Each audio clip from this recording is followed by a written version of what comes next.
आज present indefinite tense का active से पैसिव सीखेंगे। बहुत छोटे से समय वीडियो में हम लोग इसे पूरा सीख लेंगे। याद कर रखना है, एक्टिव वॉइस में अगर प्रेजेंट इंडेफिनिट टेंस रहेगा, एक टेंस सीखिए बाकी नहीं।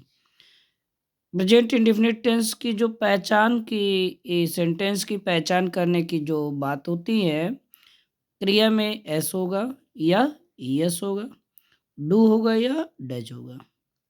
ठीक है, अगर ये चार चीज़ें नज़र आती हैं और कभी-कभी जब हमारे प्लूरल सब्जेक्ट होते हैं तो वर्ब का फर्स्ट फॉर्म भी होता है। इतना केयर करना रहेगा। और इतना केयर करने के बाद आपका जो है एक्टिव है, इसमें आप प्रेजेंट इंडेफिनिट को समझ जाएंगे। पहले सेंटेंस समझना आवश्यक होता है, नहीं तो आप सेंटेंस नहीं समझ पाएंगे तो दिक्कत होती है। तो ये याद रखना, एक्टिव वॉइस में क्रिया के साथ एस या यस रहेगा, या तो डू डज रहेगा, और सेंटेंस में क्रिया के साथ तो ये नहीं रहेंगे। डू डज सेंटेंस में होंगे या वर्ब का फर्स्ट फॉर्म होगा। अच्छा, दूसरी बात क्या याद करोगे? पैसिव बनाओगे तो कुछ तो काम करना ही पड़ेगा। पैसिव अगर वो प्रेजेंट इंडेफिनिट का है तो पैसिव में आपको करना है इज एम आर याद करना है। इज एम और क्या याद करना है पैसिव में? इज एम आर को लगाना रहेगा किसके साथ? हेल्पिंग वर्ब किसके साथ लगते हैं? मेन वर्ब के सपोर्ट में आते हैं सब। ठीक है, तो अब सब्जेक्ट वर्ब ऑब्जेक्ट ये मेन चीज होता है। ये किसी सेंटेंस के पिलर, तीन पिलर होते हैं। सबसे मेन पिलर ये होता है, फिर ये ऑब्जेक्ट।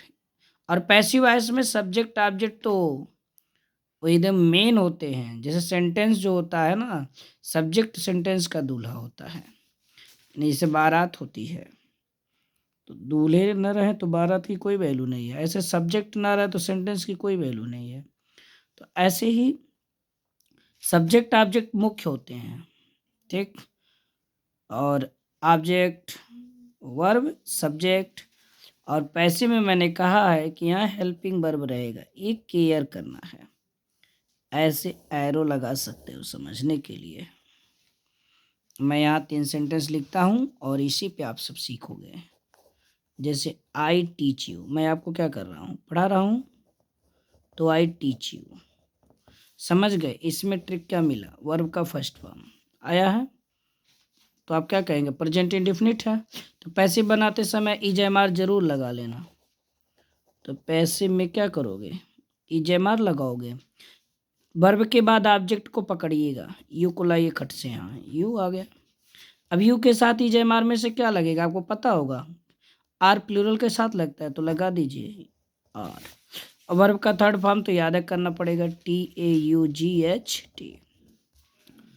और बाय लगा के ऑब्जेक्ट, आई का ऑब्जेक्टिव केस होता है मी, तो यू आर टॉट बाय मी, तुम सब मेरे द्वारा पढ़ाए जाते हो।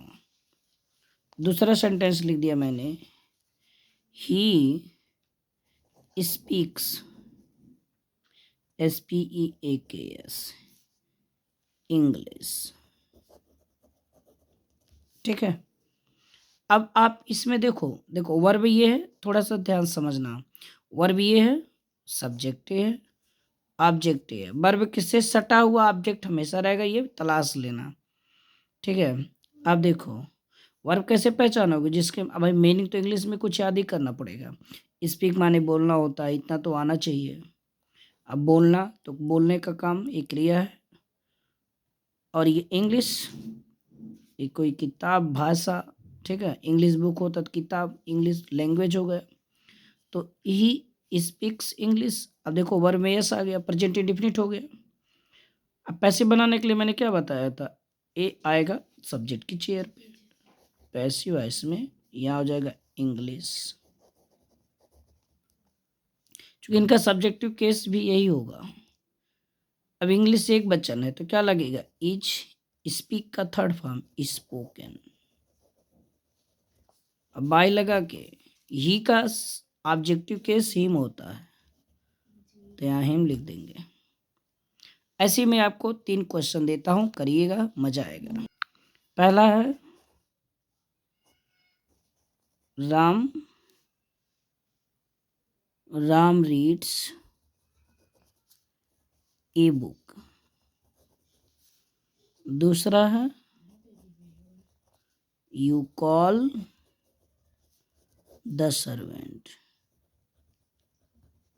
हम लोग आसान आसान सेंटेंसों से चलेंगे, कठिन से नहीं, धीरे धीरे सीख लेना। मैं वीक बच्चों पे ज़्यादा केयर करता हूँ। और आई सी द गर्ल,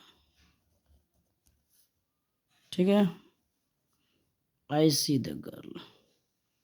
चलिए अगला है दे प्ले द मैच। इसको करिएगा, यू ड्राइव द कार, ये भी लिख सकते हो, you drive DRIVE, drive the car, ठीक है। इसके बाद मैं कल निगेटिव समझाऊंगा। चैनल पर नया जुड़ते जाइए, वीडियो को लाइक कर दीजिए। Thank you.